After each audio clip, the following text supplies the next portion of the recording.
My name is Victor Furman. Some call me The Voice. I've always been fascinated with human nature, spirituality, science, and the crossroads at which they meet.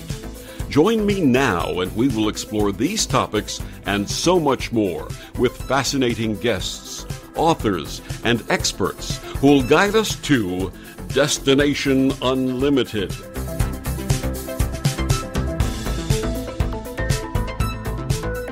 Imagine traveling the world, visiting the most sacred and mysterious places, and describing them in award-winning books. Imagine appearing on dozens of shows, such as Ancient Aliens and America Unearthed. Imagine having your own publishing company to share your works and experiences. Imagine a dramatic change in your consciousness that leads you to explore and document the hidden forces shaping our lives and our world. Imagine producing a highly eclectic and successful and fun street fair in San Francisco every May. Well, my guest tonight, Brad Olsen, doesn't have to imagine any of this because he has done and continues to do it all. Please welcome my friend, Brad Olsen. Good evening, Brad.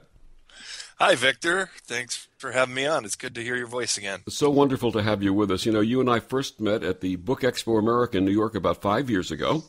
We were introduced by David Hatcher Childress, who's a frequent cast member and contributor to Ancient Aliens. And I understand that you'll be featured on several episodes of the new upcoming season of Ancient Aliens, which is going to start shortly. Is that correct? That is correct. Yeah, I was down in L.A. Early January filming the new season series. And it sounds like they have some more big hits on the way. It's amazing how they're able to come up with so much original content for the show and keep it interesting and fresh year after year. Well, it's all those aliens. Without those, you wouldn't have any of this, right? Well, that's true. Now, how did you get involved originally with the series? And can you tease us a little about season 9 and your participation? Sure. Well, as with all great media spots that I've gotten throughout my career, they found me and they contacted me. It almost seems like every time that I try to get in touch with a producer or some kind of media outlet that I want to try to pitch them my work, it almost always falls on deaf ears. But in this case, I was on season 6 for a couple episodes, and now this season 9 looks really promising. We did shows from everything from Antarctica, talking about the secret Nazi base there during World War II, as well as some UFO-related discoveries that have been made on the frozen continent, to another subject that's very near and dear to my heart, which is they call it the pre-human question. And we spoke about the Rh blood factor, and Rh negative blood runs in my own family. Mm-hmm. In fact, I lost an uncle to what was called a blue blood baby. During World War II, he only lived for 5 days because my grandmother, who was Rh negative, contaminated his blood, which was Rh positive, and killed him. And this happens in no other animal species. Wow. So to have it in my own family and then be invited on Ancient Aliens to talk about it was quite an honor. And for what it's worth to Uncle Douglas, who only lived 5 days, perhaps give him a little props. Now, give us a little more information about this rhesus, the Rh factor, and how the people with Rh negative are connected, and in your case, what it has to do with Ancient Aliens. Well, when I was on in season 6, I told the producer who was on the site that this is to me, this is the smoking gun, and they would have to address this sometime in the future. And he said, well, it's very interesting. We'll pass it on to the chain of command. Sure enough, a couple seasons later, they did take it on. And the reason why this is so important is because it shows that there is 2 different kind of humans that are human, but have these subtle differences. And as I researched this Rh negative blood factor and actually wrote about it and put it in my book called Modern Esoteric in a chapter called Blood of the Gods, I realized there's quite a few traits that come with this Rh negative blood factor that are a little bit different, such as most people with Rh negative blood are more psychic. They're more prone to having psychic experiences, or they practice as an actual psychic themselves. They also have an ability, more so than other people, to do things like astral travel or lucid dreaming. And what's more, they are the most predominant type of people who have been abducted by Mm. aliens. So there seems to be this great interest in Rh negative blood type people. What's more, they have keener eyesight and hearing. My understanding is they cannot be cloned. And there's just this other part of humanity that's quite separate from 85% of the rest of us who have Rh positive blood. Well, I have to share with you that I am Rh positive, but in my family we have some anomalies. And a funny story is I was speaking with my mom, who's now 86 and not well, unfortunately. But we were talking about how she had experienced a disease which is an anomaly, no history in the family. My brother, sister, and I, both of my siblings, have anomalies. I just found out about another anomaly, which I'll share with you in a minute. But I was sitting with her having lunch about a year ago, and I said, Mom, some people believe that families who exhibit the anomalies that we exhibit had some type of extraterrestrial contact. I said, but you never believed in any of that stuff. You never shared with me anything like that. And I said, you never had an experience, did you? And she goes, no, except for that time that you were about a year old, which would have been January of 1954. She said she woke up about 2 o'clock in the morning. She heard me crying, went to get a bottle for me, and then this orange light came through the kitchen window, and that's the last thing she remembers. I said, Mom, thank you for waiting 62 years to tell me that. Just the fact that these experiences took place. I just recently had a procedure on my heart where I had to have some stents put into an artery that not every human being has. It's called a ramus, R-A-M-U-S. In fact, when I mentioned it to another friend, he'd never heard of it. And the doctor said that like 1 out of 10 people might have this ramus, R-A-M-U-S. And in my case, I had to have a couple of stents put in. And I said to the doctor, it's a good thing I paid attention. He said, absolutely. He says, I said, otherwise I would have been an ignoramus. And he laughed hysterically, and that was the end of that. Well, that explains a lot about you there, There Victor. you go. The orange orb in the bedroom. Wow, I feel like I know you a lot better now.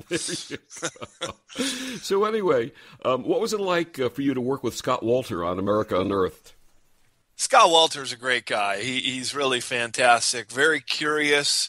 He's very respectful of his guests, and he's the kind of person that doesn't play a know-it-all, but really taps into the wisdom and knowledge of other people. And I really have great amount of respect for him, and I certainly hope the show gets renewed.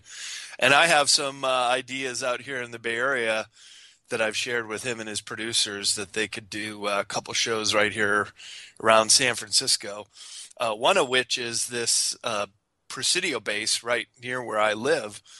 And it is just riddled with underground chambers and bunkers, and it's this underground fortress. And I've been able to set a map, so to speak, of this underground area, places where I happen to know that there are entrances into it. And, of course, that would be America Unearthed. Absolutely. So he was very interested in that. And if we can get the show renewed, he would like to do that. You guys might want to just do a show on your own on the Presidio. That would be a fascinating show. Yeah, I've been thinking about that too. And another show I'm working on now is called The Mysteries of National Parks. And of course, the Presidio is now part of the Golden Gate National Recreation Area. Right. So when I go up to Crater Lake next month, they're flying me up for another episode. I just did Chaco Canyon last month in New Mexico.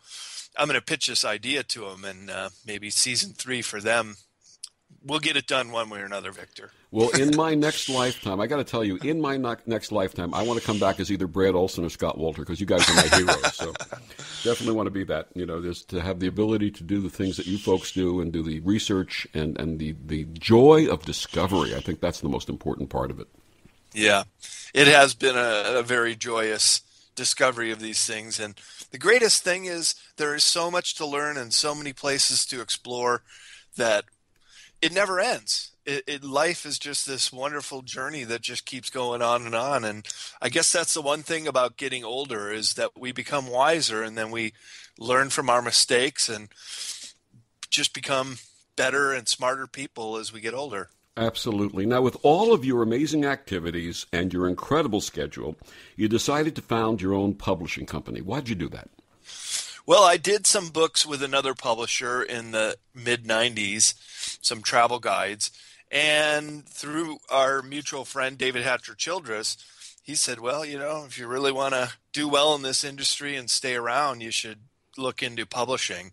And I was very fortunate to get a distributor, Independent Publishers Group. This is also back in the late 90s, and just rolled with it from there. And now I sign other authors, and been doing this for 20 years, and it feels right. That's quite wonderful that you're able to accomplish all these wonderful things.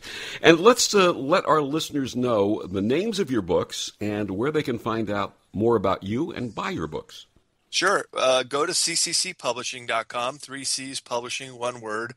There you'll find all my books. My latest is Future Esoteric in the second edition.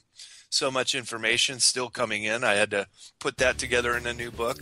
Modern Esoteric that I mentioned, and the Sacred Places series of books, which hopefully we'll get a chance to talk about after the break. Absolutely. We're going to talk about Sacred Places, and we're going to talk about the Esoteric series and everything that Brad Olsen brings to his readership and to our world, and it's very, very important information. And we'll be back with more of Brad Olsen after these messages on Destination Unlimited. People are always looking to invest in a good opportunity. So what if you could invest in the future of kids, like a stock? Not the kind of stock that's about making money, but a stock for social change called Better Futures. With your investment, it helps students like me go to college. My name is Charles, and I'm your dividend. Invest in better futures with UNCF. Visit uncf.org/invest. A mind is a terrible thing to waste, but a wonderful thing to invest in. Brought to you by UNCF and the Ad Council. Do you have time to read that inspiring book or that blog post you've been meaning to get to? In your busy world, how do you improve yourself and keep your life going? I'm Lisa Kay, and my Between Heaven and Earth radio show can transform your life just by listening. Be uplifted with inspiring topics, positive stories, and ideas that really work. Between Heaven and Earth Radio is conscious living for your soul, every Wednesday at 4 p.m. Eastern Time. OMTimes magazine is one of the leading online content providers of positivity, wellness, and personal empowerment. A philanthropic organization, their net proceeds are funneled to support worldwide charity initiatives via Humanity Healing International. Through their commitment to creating community and providing conscious content, they aspire to uplift humanity on a global scale. OMTimes, co-creating a more conscious lifestyle. Hey, Dr. Phil here. You know, I help people solve difficult problems every day, but one problem has me stumped: childhood hunger. Nearly 16 million children in America struggle with it. Luckily, the Feeding America network of local food banks collects surplus food, giving hope to hungry children and their families. But they need your help. Join me in supporting Feeding America and your local food bank at feedingamerica.org. Brought to you by Feeding America and the Ad Council.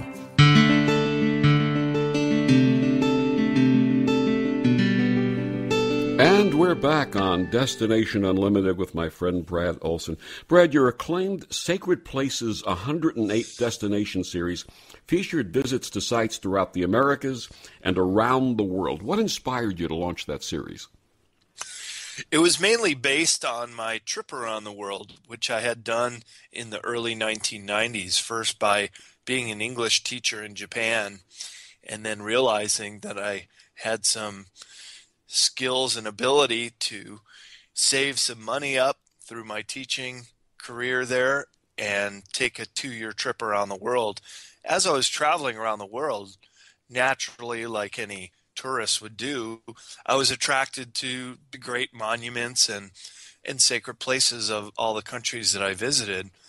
And when I got back, when I started my publishing career, in writing in travel, I needed a new series idea. So around the early 2000s, I came out with Sacred Places Around the World, roughly based on this trip around the world and the many places that I had seen and photographed, and realized that these are the true cradles of civilization on planet Earth, and how it would make a great book. And indeed, that book, Around the World, is now in its second edition, and it's done quite well. Then I realized this is the series I've been looking for, and I traveled cross-country 4 times in North America and came out with Sacred Place North America, and that book too is in a second edition. And the other 2 books in the series are Sacred Places Europe, also written by me, and I picked up an author named Karen Tate who did Sacred Places of Goddess. So there's 4 books in that series, and all have done quite well. Let's start with the Americas. What were some of your favorite destinations? I always love the places that don't get a lot of publicity, that aren't very well known, such as the medicine wheels on the northern plains right up to the Rocky Mountains, and mostly in Canada. I also like the stone chambers in New England, which have just been dismissed as root cellars of the colonials or Indian sweat lodges, but neither one of those explanations make any sense, because you really have to stoop down to get into most of them. But what's most intriguing about these stone chambers, and I actually did a DVD that's available on cccpublishing.com, I call them the prehistoric stone chambers of New England, because what's so fascinating is almost all of them have these astronomical alignments, or alignments with the sun and the solstices and the equinoxes. And this just couldn't be coincidence. They had to have been designed that way. So what it does is it harkens back to other beehive stone chambers in other places of the world. Most apparent are in the British Isles and Ireland and the islands north of the UK, the Orkney Islands and the Hebrides Islands, because there you have the exact same structures with astronomical alignments. So it seems pretty clear to me that these structures were a building technique that were imported from the northern British Isles about 1,000+ years ago. So pre-Columbian for sure. Oh, for sure. Okay. And that's why the dating of them has been so controversial. And the concept of these places, do you attribute these to the agrarian civilizations who recognize the importance of the solstices in terms of the planting seasons and such? Absolutely. And that's why you see such importance in Stonehenge, because it's really a calendar in stone. In fact, there's another prehistoric stone site in New Hampshire that they call America's Stonehenge, because there's so many alignments on a grand scale, much larger in scale than the Stonehenge in England. And once again, you have a center point where you can stand. And I was there on the winter solstice. You see the sun come up right over these heel stones off in the distance, as well as the sunset goes right down another large megalithic stone. And the same thing occurs on the summer solstice date. So prehistoric people had an amazing reverence for the knowledge of how the sun and the earth interplayed and the alignments that could be gleaned from them. What were some of your other favorite places in the North Americas? Well, many are national parks and many are well preserved, and I'm very happy about that. I'm also very fascinated with the mound sites throughout the Mississippi River Valley, and this is near and dear to where I grew up in Illinois, right near the Wisconsin border. And there you have the effigy mounds. And as a kid, we used to go to Devil's Lake, Wisconsin, where effigy mounds are on the northern and southern shores. And as a kid, we used to play on them, not really knowing how significant they were. And of course, Devil's Lake is a mistranslation of the settlers. It was actually a very holy and sacred lake to the Winnebago Native American tribes in that region, and just mistranslated. So I've always told people when I did my lecture series on the Sacred Places books in North America, there are places right out your back door, right within driving distance of where you live. Just about every place here in North America that people can experience some of these sites. And I was just so routinely amazed when I was driving cross country and I would ask someone in a diner to get directions to go see a certain place. They said, "Oh yeah, I heard about that, but I've never been out there myself." And I said, "Well, why not?" It's like, "Well, I don't know. I just never really found the time to stop there or whatnot." So then I'd come back to that same diner and said, "Hey, yeah, I was out there. I found the Blythe and Talios, as it was in this case. They're really cool. You should check them out. They're these massive etchings on the desert floor, kind of like the Nazca lines in Peru." And they were like, "Wow, I didn't realize it. I'm going to go out there after my shift today and check it out." So really just people need to know about them. And then once they do, become fascinated with them like I've been. You know, it's a funny thing. We here in New York, for our listeners who don't know, I live in New York City. We're kind of jaded, and we sort of don't recognize what's around us and near us. And I was talking to a friend who said, "I want to get to Egypt one of these days. I'd love to see some of this wonderful ancient architecture in Egypt." And I said, "Have you been to Central Park?" And they said, "What do you mean?" I said, "Because there's an obelisk called Cleopatra's Needle in Central Park, and that was imported and brought here from Egypt. So you have it right here in your own backyard. Go visit." Yeah, it's incredible. And then they have also reconstructed a temple in your, the art museum in Central Park? Yes, the Metropolitan Museum of Art. Yeah, yep. Incredible. As you walk in there, you feel like, yeah, you're right back in Egypt. And at the upper part of Manhattan is the Cloisters, which was an imported European castle that was brought, or medieval castle that was brought over by the Rockefeller family, brick by brick, and put back together with hanging tapestries, and it's absolutely breathtaking. So some of these beautiful world treasures, you don't have to leave the country. In fact, you don't have to leave your own backyard to find these beautiful places. That's absolutely true, and I certainly encourage people to check them out. I know I shared with you the last time we spoke about a place that I found by accident in Montana, traveling out to a conference that I used to attend in Billings, Montana. And southeast of Billings is a place called Pictograph National Monument. Did you ever get a chance to go there? I know of it. Montana's a big state. I think I had to miss it the time I was traveling through that way. But I remember you telling me about it, too. And just, a lot of people never heard of it, and you go there, and as someone who is sensitive to energy, walking into this cave area and seeing these drawings attributed to Native Americans of that area, but some of the drawings took on the image of what we would think of as astronauts, of people wearing space helmets and things like aircraft of various kinds and so on. And so if you ever have an opportunity, if you're near Billings, Montana, Pictograph National Monument is a wonderful place to visit. So I'm sensitive to energy. I know you're sensitive to energy. In your travels, what did you feel when you went to these sacred places? Well, the great thing about them is they give you this sense of well-being. They give you this feeling that everything is going to be all right. Because here we're looking at some of the greatest monuments and artifacts and buildings of humanity, and what went into building these structures, or in the case of these pictographs, carving them out and leaving some kind of message or legacy, really just intrigues me so much to think that people would go through so much trouble to create a monument or these pictographs to leave something behind for humanity. So they're just an enigma and a great way to learn about history in your local area or when you're traveling to visit these places. So I just think that they're the best that humanity has to offer. And that's why they're so worth preserving, and it's such a story worth telling. And the other aspect of it for me personally is when I've visited these wonderful places is that they're very, very healing.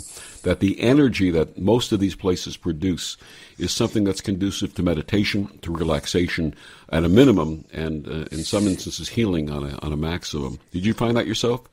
Yeah, absolutely. And then you have places like the Sedona vortexes where I'll be honest with you, I haven't quite felt the vortex energy, but every time I'm there with a female, they always feel the energy.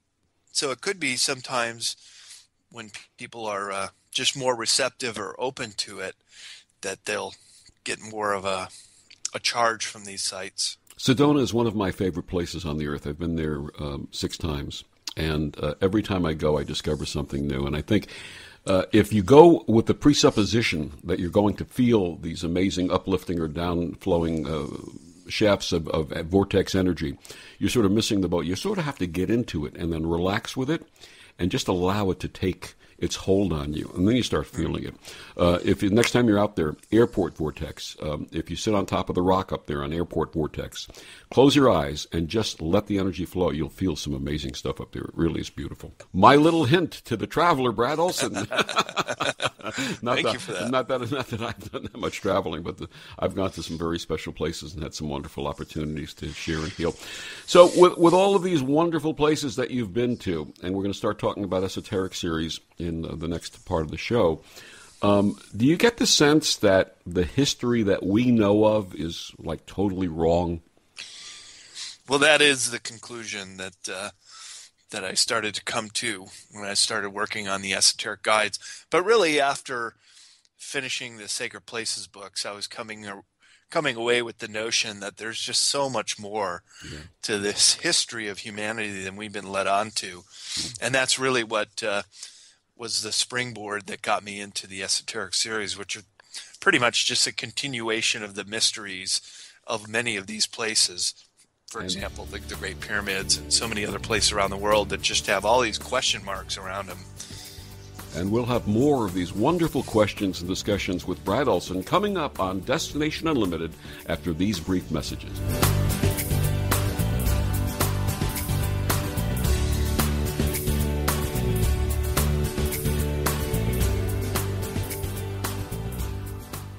This is OTR-FM, part of the IOM radio network. Are you in an interfaith relationship and thinking of getting married? For 18 years, Reverend Laurie Sue Brockway has been creating personalized, loving, and romantic ceremonies for couples of all faiths and cultural backgrounds. Reverend Laurie Sue's sensitivity to the needs of interfaith couples is reflected in the compassionate and inclusive way she addresses the concerns of parents and families. Reverend Laurie Sue is also the author of several best-selling books on interfaith weddings and wedding vows. Selected as one of the top interfaith officiants by New York Magazine, Reverend Laurie Sue serves couples in the New York metropolitan area and beyond. Find out more at her website, yourinterfaithwedding.com.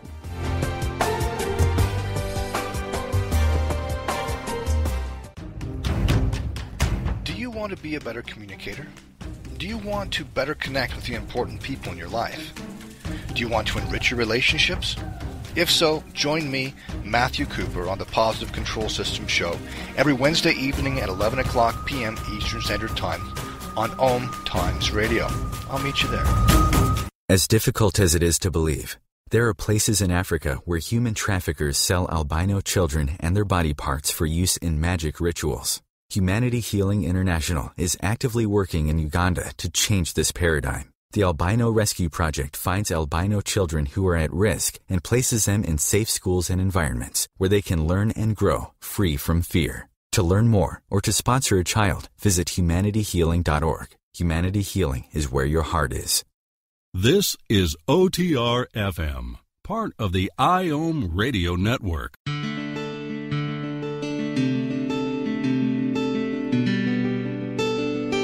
And we're back with Brad Olsen, world traveler, author, publisher, the producer of the How Weird Festival in San Francisco, which we'll talk about in the next segment.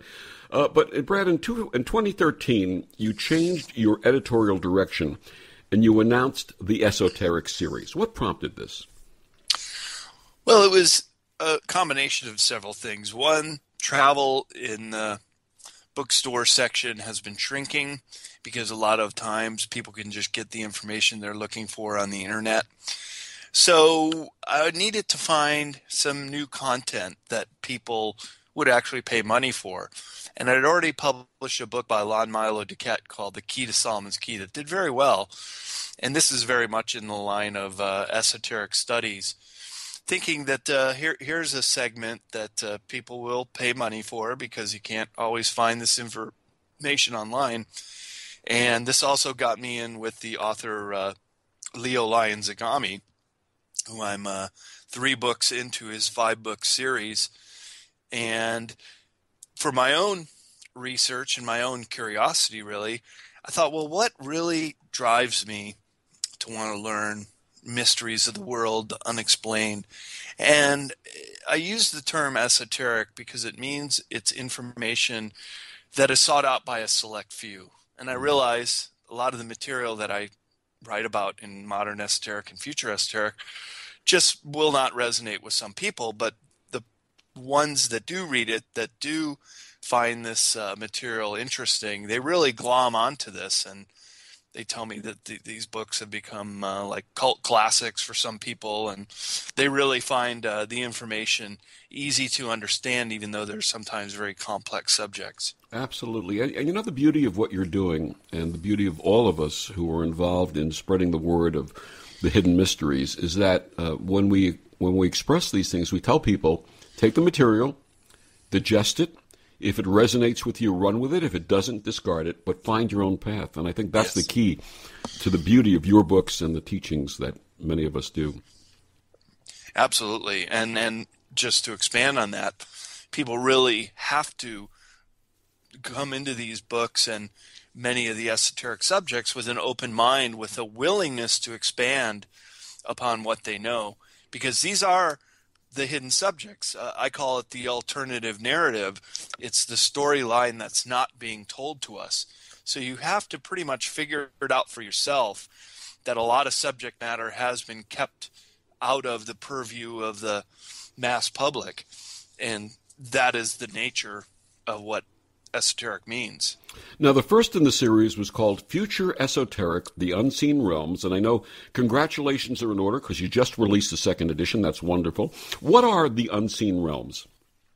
Well, this is actually, it was released first only because I had more material, but it's actually book 2 in the series. Okay. And the reason why modern esoteric is looking back to the antediluvian civilizations, the mystery schools leading up to this modern age, whereas future esoteric takes a forward-looking position. And this is when I can go into the secret state, which has kept UFOs out of view of the public, into the backward engineering, the underground bases, and basically everything extraterrestrial. And this is what I feel is going to be the future of humanity, will be this disclosure, this waking up to the notion that not only have we been visited, but they've been with us, among us, for quite a long time. And to digest this information that they are among us is going to be one of the greatest revelations to humanity. We have met the aliens, and they are us. That's right.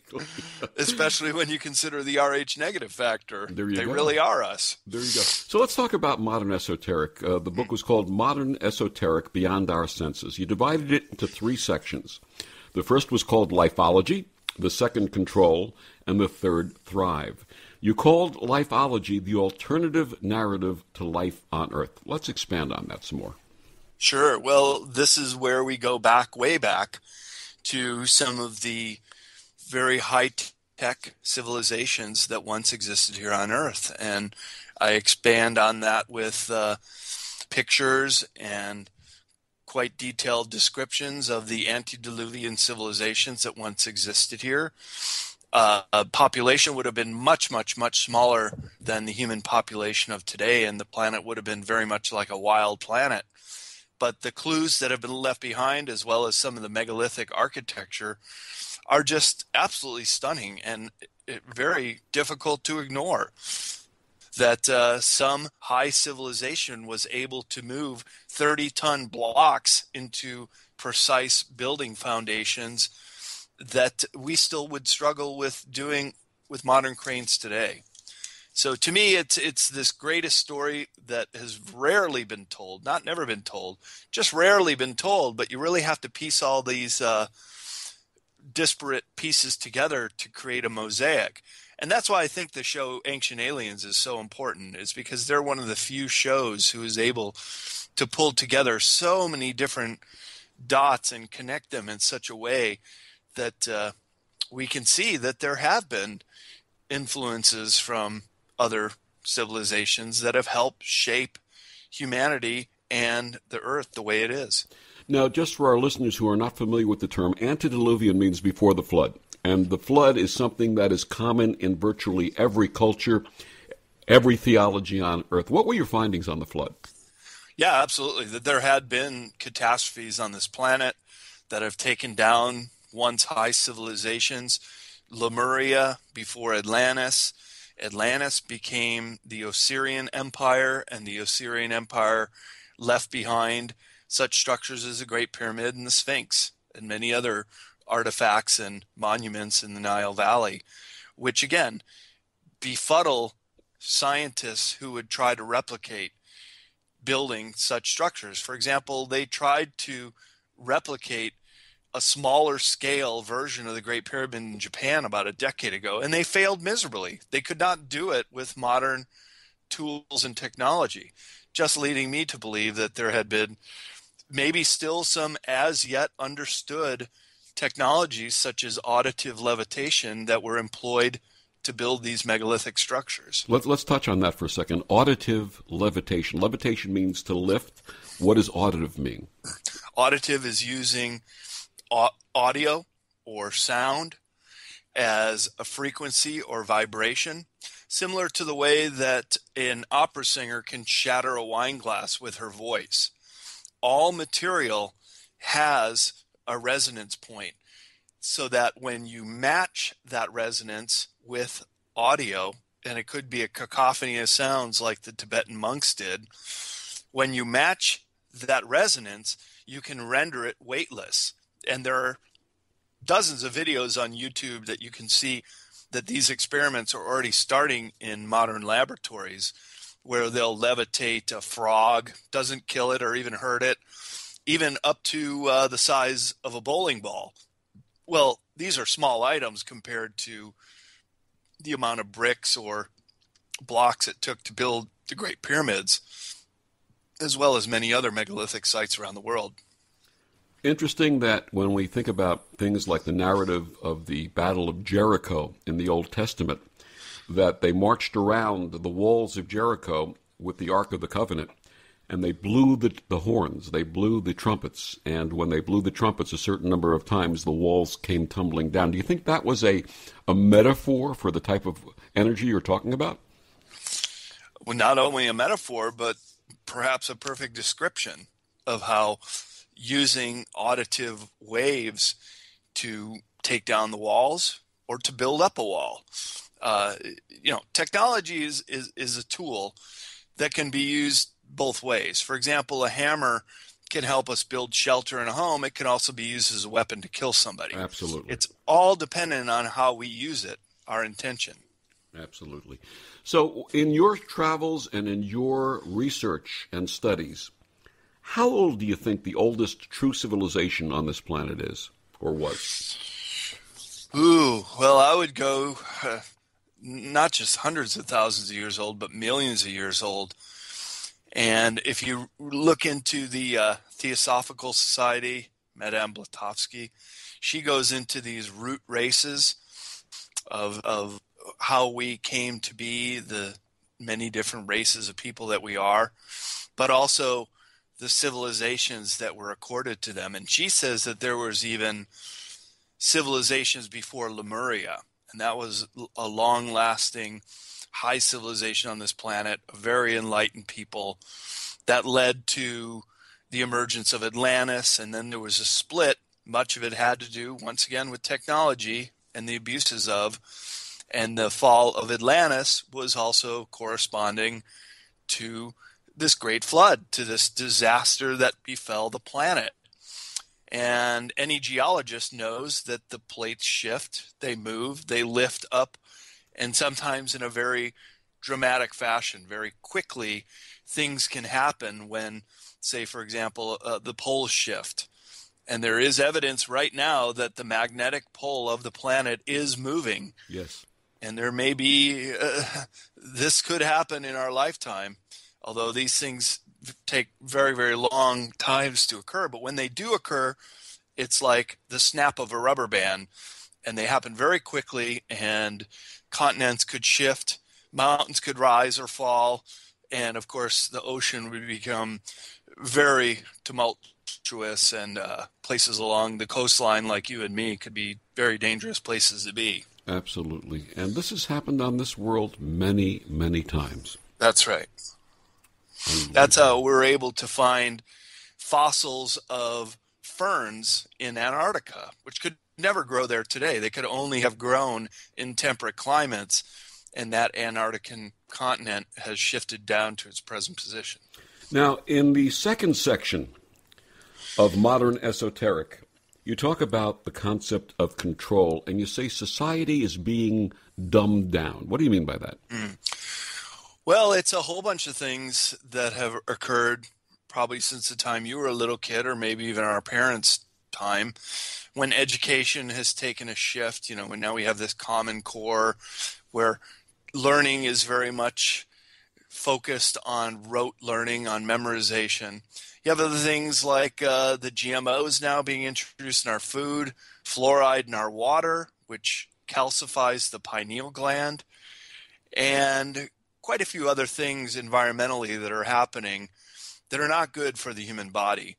And through it all, they can also affect our cognitive abilities. Take, for example, the rise in autism, how this was basically unknown when we were kids. Yep. And now it's something like 1 in 10. And we'll have more with our wonderful guest, Brad Olsen, on Destination Unlimited after these messages.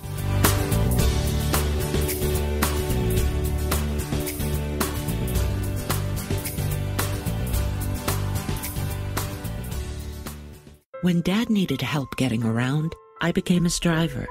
Soon enough, it was up to me to be his housekeeper and financial manager, too.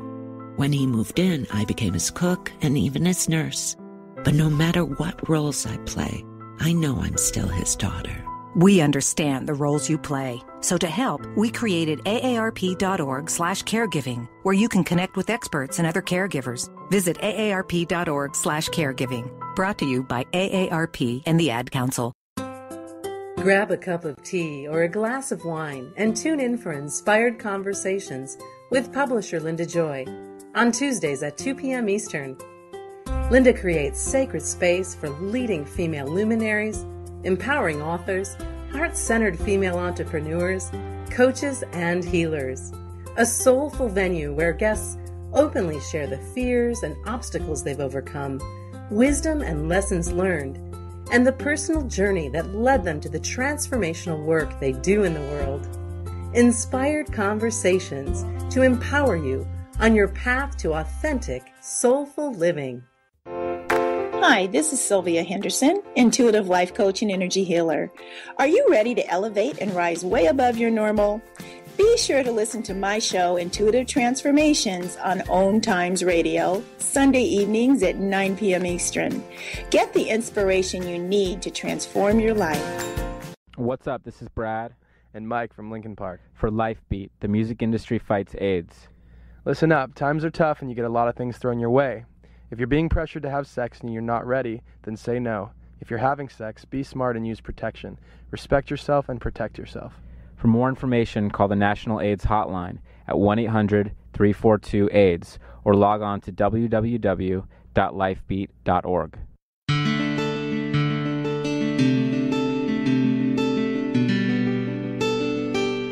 And we're back with Brad Olsen talking about his book, Modern Esoteric, Beyond Our Senses.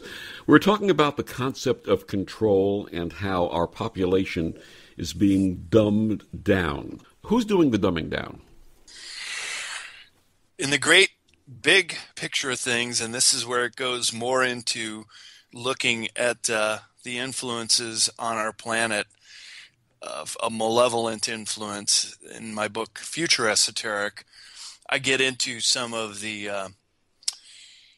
different motivations that different species have. And Earth is a treasure trove of genetic material, of minerals, of resources, and it's a very rare oxygen-rich planet.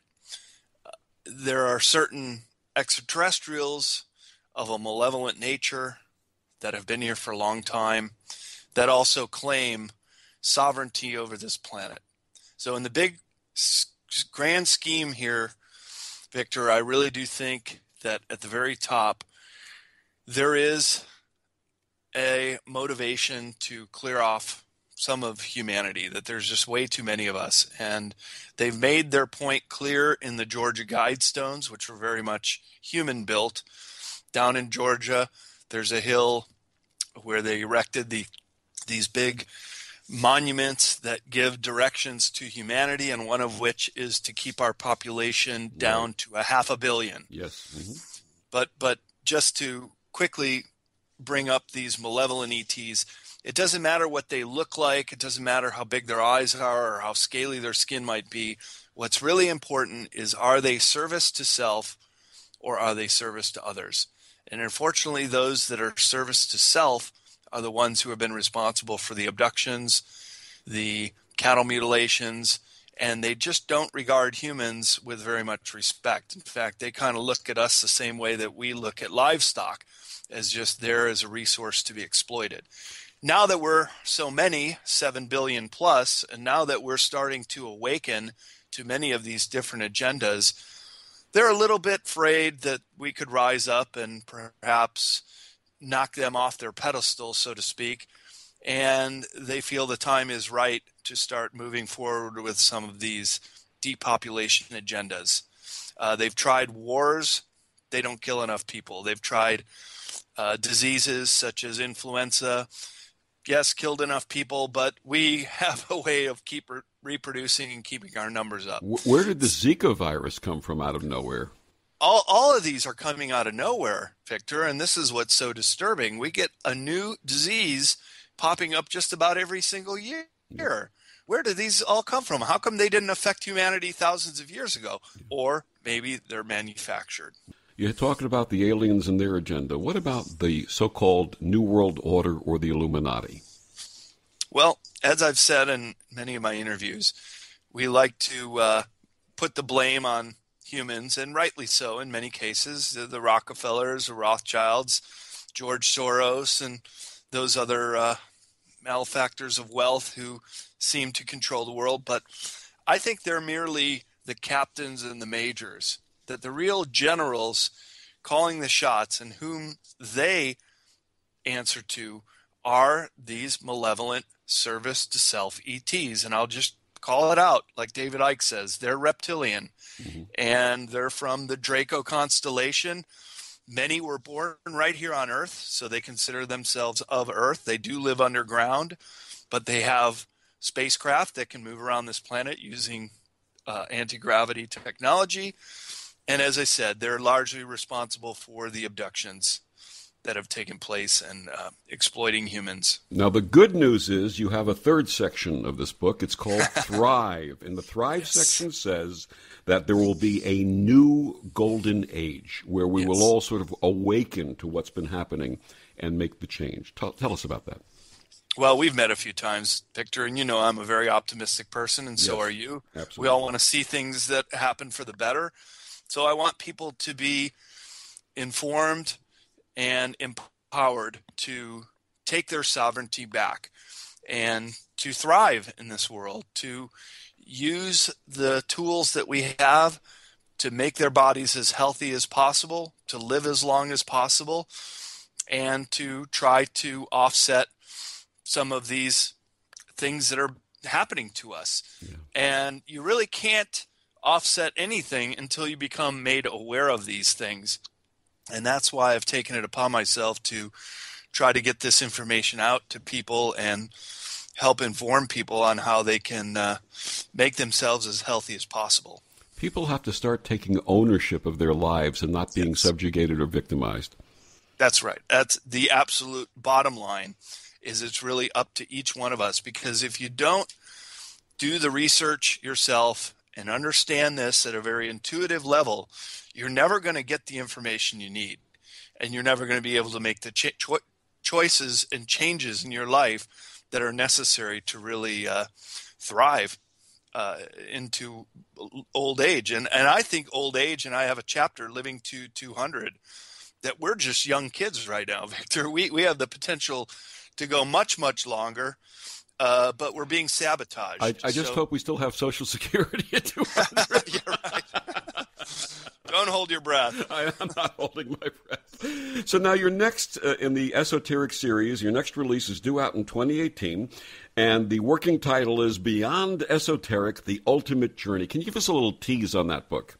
Sure. Well, here I'm going to get into the transhumanist agenda, the many ways that humans are becoming human 2.0, and that's in a section called Ubermind, because many of these things are also going to happen to our brain and our consciousness.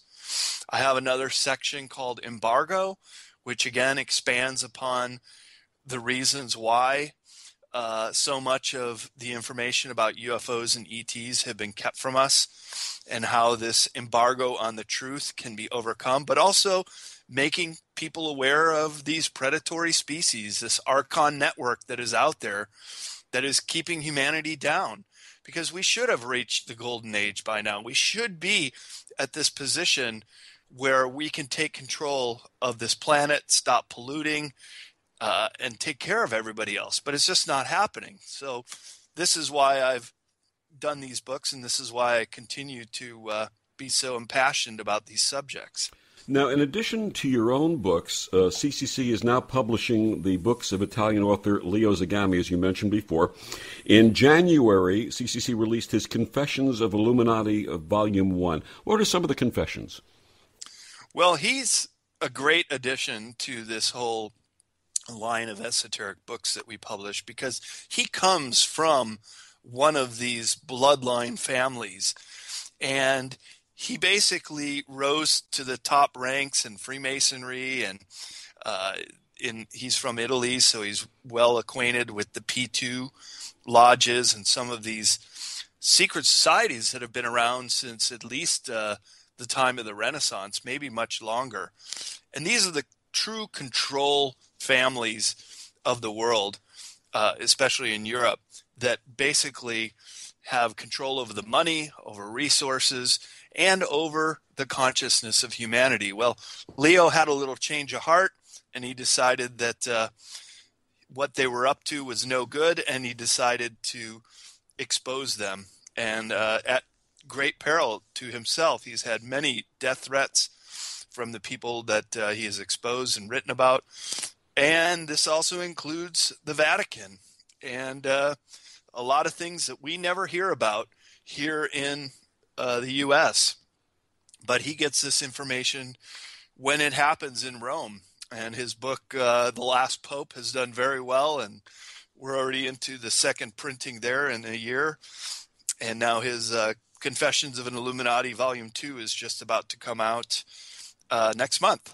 Now, the book, The Last Pope, referring to Pope Francis, yes, is based on the prophecy of Malachi, of Saint Malachi. And yes, that would be that there'd be a finite number of popes, and that this number, the current pope, would be the last one. Is that correct? That is correct, yep. And what does Leo say about it? Oh, well, it's not just the prophecy, which he does write about. And I actually wrote the foreword to The Last Pope, and I mentioned it too, because it's so intriguing if you were to look at all the popes and how St. Malachi described them very much to a T. A lot of the things he said would happen in their reign came true. So this being the last pope and him being the very first Jesuit pope is also very interesting. So Leo's concern in his book, The Last Pope, deals more with why Pope Ratzinger dropped out, who is still alive and still lives in Vatican City. In fact, still lives in the same building with the current pope. So there's a lot of things that are very strange about this whole change of power in the Vatican right now that Leo has an incredible perspective to give. Fascinating. And on a lighter note, you have the honor of being the producer of an event called the How Weird Festival in San Francisco. And the next one is actually coming up Sunday, May 1st. Yes, a week from tomorrow. So I'm the founder of a great big event here in San Francisco called the How Weird Street Fair. And it is mostly electronic DJ dance music, but we also have bands and performers and people dress up in costumes. It's really fun. And it's, as you said, a week from tomorrow at the corner of Howard and 2nd Street in downtown San Francisco. So any of your listeners or people that you know on the West Coast can come out for it. Guarantee they'll have fun. And actually, this show is pre-recorded, so it's going to be Sunday, May 1st for our listeners. Don't get confused. Sunday, May 1st is the day of the festival. And how did it get named the How Weird Festival? Well, it's happening on Howard Street, so I guess there's a little play on words. Okay. But it turns out that the person, Mr. Howard, who the street was named after, we found out later, was a bit of a joker, a jester, and just seemed to be a good fit. What a wonderful time that everyone's going to have at the How Weird Festival, Sunday, May 1st. Check it out. Go visit Brad Olsen. And Brad, please tell our listeners more about your publishing, your books, and where they can find out more about you. Well, always find out more about me at the website bradolsen.com.